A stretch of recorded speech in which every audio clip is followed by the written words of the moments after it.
Pagi itu, cahaya matahari merambat pelan melalui celah tirai jendela apartemen kecil berwarna krem yang dihuni Fatma sejak 4 tahun terakhir. Ia selalu bangun sebelum alarm berbunyi, seolah tubuhnya sudah terbiasa hidup teratur dan mandiri. Fatma menghela napas panjang lalu duduk di tepi ranjang. Kakinya menyentuh lantai dingin yang membuatnya sedikit menggigil. Seperti biasa, ia memulai harinya dengan hening, membiarkan seluruh rasa yang masih mengambang di kepalanya tertata pelan. Ia berjalan ke dapur, membuat kopi hitam tanpa gula. Aroma pahit yang familiar memenuhi ruangan sempit itu. Fatma memejamkan mata sejenak dan tersenyum tipis. Ada sesuatu yang menenangkan dari rutinitas kecil seperti ini. Tidak ada yang mengganggu. Tidak ada drama. Hanya dirinya, cangkir kopi, dan pagi yang mengalir pelan. Hidupku sekarang sudah baik-baik saja, gumamnya dalam hati. Bukan sempurna, tapi stabil. Dan stabil adalah sesuatu yang ia syukuri. Ia menyiapkan diri untuk bekerja, memilih blus putih sederhana, celana bahan hitam, dan kerudung abu-abu lembut. Ia jarang berdandan berlebihan, hanya bedak ringan dan lipstik warna mauve yang membuat wajahnya terlihat segar. Setelah memastikan semuanya siap, ia mengambil tas dan keluar dari apartemen. Perjalanan ke kantor tidak pernah menjadi masalah baginya. Ia menikmati duduk di dekat jendela bus, melihat jalanan yang perlahan ramai, lalu memutar playlist yang menenangkan. Setibanya di lobi gedung perusahaan media tempatnya bekerja, Fatma menyapa beberapa rekan dengan senyum sopan. Pagi, Mbak Fatma. Pagi juga, balasnya pendek namun ramah. Di kantor, Fatma adalah sosok yang dikenal profesional dan tenang. Ia tidak banyak bicara soal hidupnya, terutama setelah perceraiannya. Tidak ada yang benar-benar tahu detailnya, dan ia tidak pernah merasa perlu menjelaskannya. Yang orang tahu, Fatma sudah lama hidup sendiri, sibuk dengan pekerjaannya sebagai staf senior di divisi project development.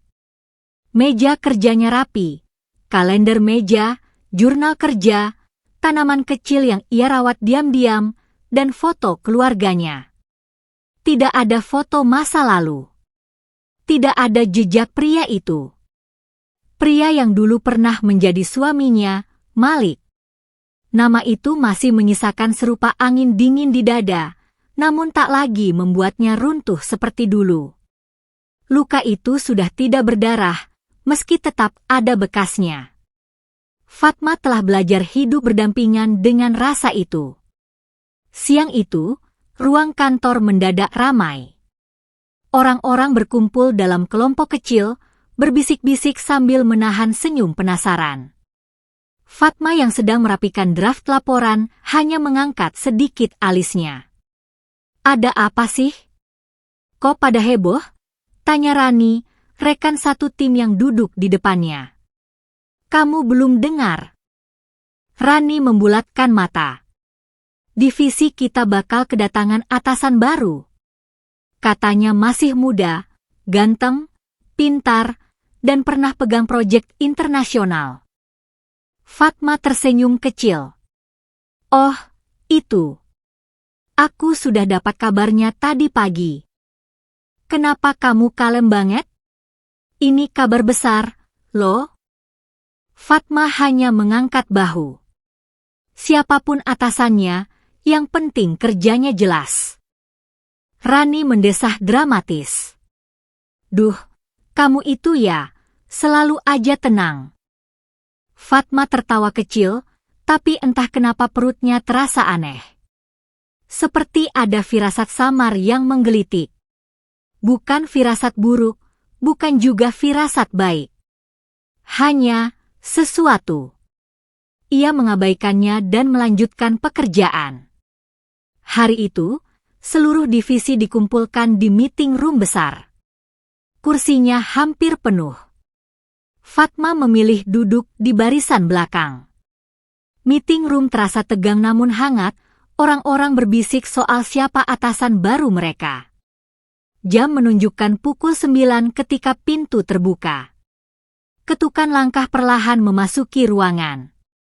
Dan saat sosok itu muncul, dunia Fatma seketika berhenti. Napasnya terputus. Tangannya membeku memegang pulpen. Matanya sulit berkedip. Orang itu, lelaki itu, atasan baru mereka, adalah Malik. Malik yang dulu mencintainya. Malik yang dulu membuatnya menangis dalam diam. Malik yang dulu ia lepaskan demi menyelamatkan sisa harga diri. Malik yang tidak pernah ia duga akan muncul kembali di ruangan ini, di hadapannya. Ia terlihat berbeda. Lebih dewasa. Lebih tenang. Rambutnya tertata rapi, rahangnya lebih tegas, sorot matanya lebih lembut. Jas hitam yang membungkus tubuhnya membuatnya tampak begitu profesional. "Assalamualaikum," ucap Malik, suaranya rendah dan mantap. Seketika banyak yang menjawab salam. Hanya Fatma yang tidak bergerak. Ketika mata Malik menyapu ruangan, ia melihat Fatma.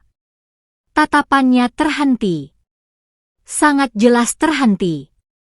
Dan dalam sepersekian detik itu, Fatma merasakan dadanya seperti dihimpit ribuan kenangan. Malik tampak terkejut, tapi cepat menyembunyikannya. Ia kembali tersenyum profesional.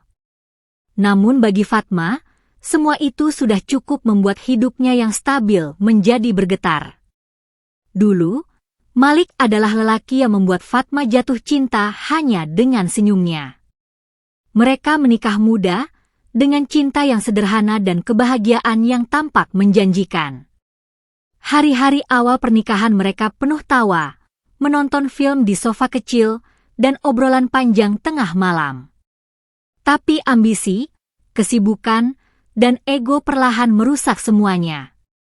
Malik terlalu fokus membangun karir, sering pulang larut, sering lupa janji, sering membawa stres ke rumah. Fatma mencoba sabar, mencoba mengerti, namun ia merasa semakin tidak terlihat. Pertengkaran kecil berubah menjadi perdebatan besar. Mereka saling mencintai, tapi juga saling melukai. Hingga akhirnya, mereka berhenti bicara. Perceraian itu terjadi dalam kesunyian paling menyakitkan. Tanpa teriakan. Tanpa kata-kata kasar. Hanya dua hati yang lelah. Fatma butuh waktu lama untuk bangkit. Dan setelah bertahun-tahun, ia akhirnya merasa baik-baik saja. Sampai hari ini. Sampai Malik muncul kembali seperti babak yang tidak pernah ia minta. Hari-hari pertama berlangsung canggung. Fatma menghindari kontak mata, menjaga sikap sangat profesional, dan memastikan percakapan mereka hanya terjadi saat benar-benar diperlukan. Namun Malik berbeda dari yang ia ingat. "Fatma," panggil Malik suatu siang, suaranya lembut namun jelas. Fatma menoleh seperlunya. "Ya, Pak." Malik menelan pelan. "Bisa kita diskusikan laporan minggu ini? Saya ingin lihat pendapatmu." Nada itu terlalu sopan. Terlalu hati-hati. Fatma mengangguk. "Tentu." Di ruang meeting kecil, Malik menjaga jarak. Tidak ada nada memaksa, tidak ada nada menggurui. Hanya tatapan lembut yang membuat Fatma ingin lari. "Kamu masih serajin dulu," ucap Malik saat melihat laporan. Fatma menegang. "Saya hanya melakukan pekerjaan, Pak." Ada seberkas senyum getir di wajah Malik. "Ya, kamu memang selalu begitu." Fatma memalingkan wajah, menahan gelombang emosi.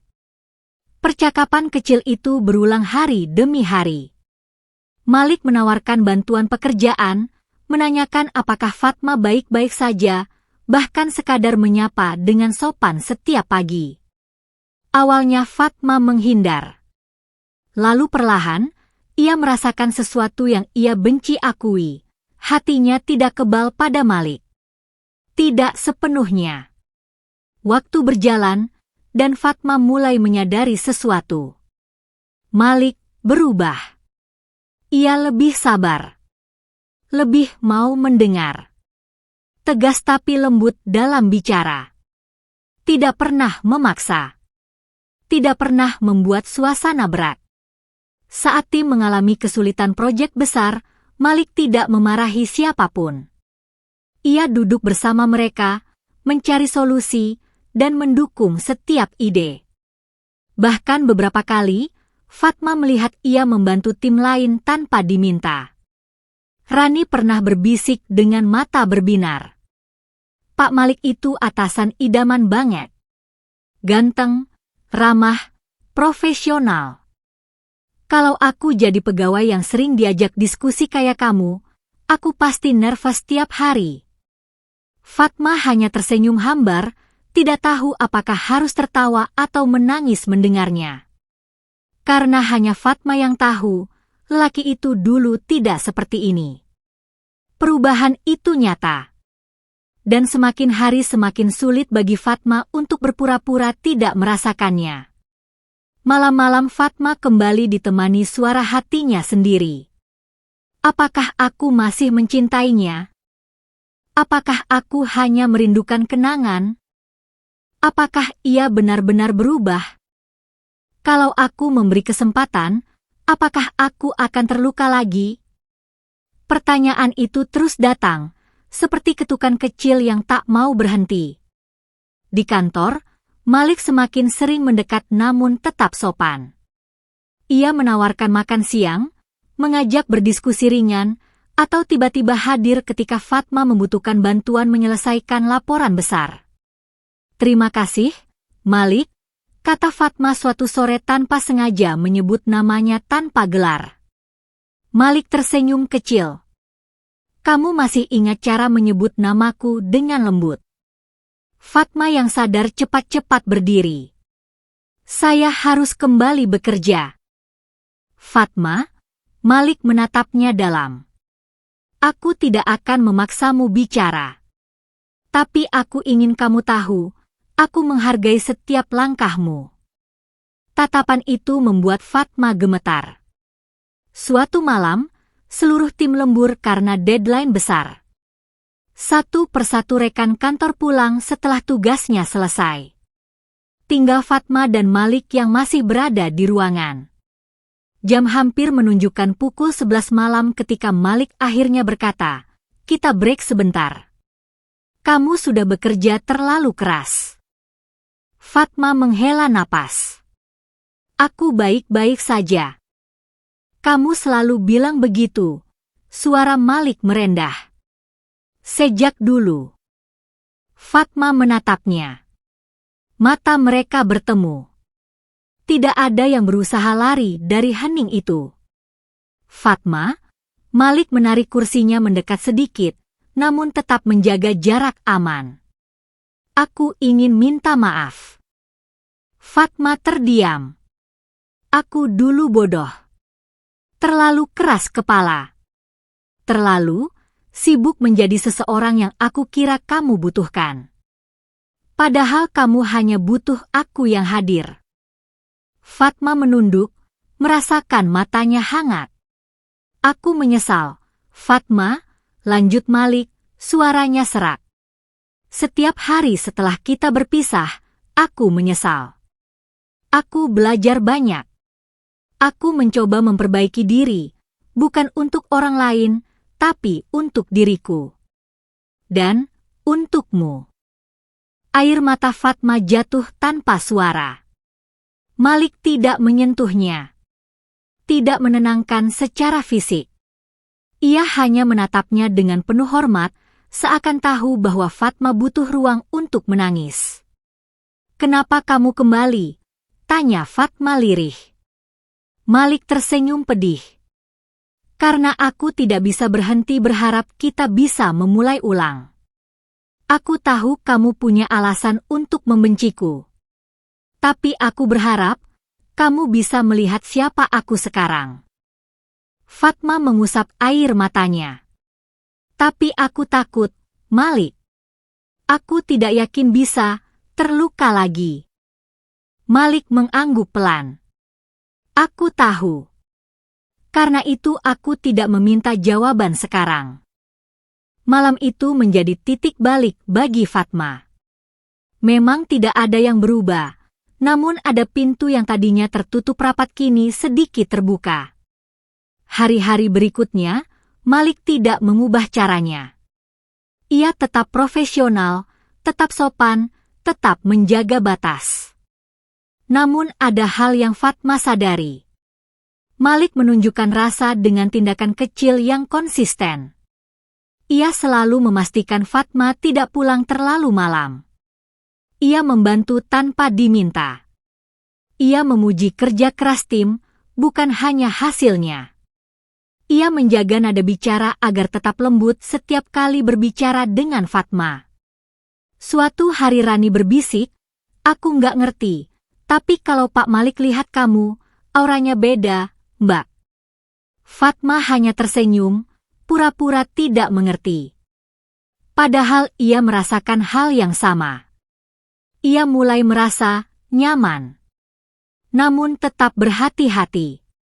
Perlahan, dialog kecil mereka terasa lebih hangat. "Fatma, kamu sudah makan? Jangan lupa istirahat. Kalau ada yang kamu butuh, bilang padaku. Kamu kelihatan lelah hari ini." Fatma tidak lagi menghindari tatapannya. Meski setiap tatapan itu masih membuat jantungnya berdebar. Pada suatu Jumat malam, setelah jam kerja selesai, Malik berdiri di samping meja Fatma. "Fatma, boleh aku ajak kamu bicara sebentar?"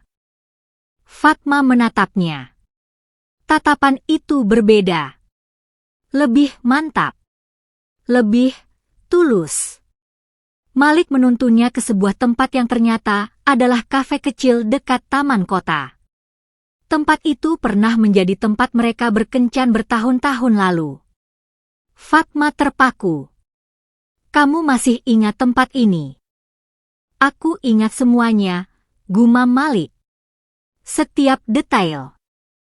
Mereka duduk di sudut kafe. Suasana hangat dan temaram. Musik lembut mengalun. Malik menatap Fatma seperti menatap sesuatu yang sangat berharga. "Aku ingin memulai lagi," ucapnya pelan. "Dari awal." Fatma menahan napas. "Aku tidak meminta kamu langsung percaya. Aku tidak meminta kamu melupakan rasa sakit itu dalam semalam. Tapi aku mencintaimu, Fatma. Dan aku ingin memperbaiki semuanya. Perlahan, kalau itu yang kamu mau." Fatma menelan rasa haru yang menggenang. Ia berhenti, mencari kata. "Aku masih punya perasaan itu, Malik. Tapi aku takut." "Aku akan berjalan sesuai ritmemu," jawab Malik. "Asal kamu izinkan aku mendampingimu." Hening yang manis menggantung. Fatma akhirnya tersenyum. Bukan senyum besar, tapi senyum yang penuh kepasrahan dan kelegaan. "Kita bisa mencoba lagi," ucap Fatma akhirnya. "Tapi, tidak boleh seperti dulu." Malik mengangguk cepat. Matanya memerah. "Aku janji." "Kita harus punya komunikasi yang jelas," lanjut Fatma. "Aku siap. Kita harus benar-benar saling menjaga hati." Malik meraih napas dalam-dalam. "Itu yang paling ingin kulakukan." Mereka saling tersenyum, senyum yang penuh rasa syukur, rasa lega, dan rasa yang sudah lama terpendam. Di luar, angin malam bertiup lembut. Di dalam kafe itu, dua hati yang pernah patah akhirnya menemukan jalan kembali. bukan kembali seperti dulu, tapi kembali sebagai versi terbaik dari mereka. Dan malam itu, Fatma tahu satu hal dengan pasti. Kesempatan kedua tidak selalu berarti kembali ke masa lalu, kadang ia adalah pintu menuju masa depan yang jauh lebih baik.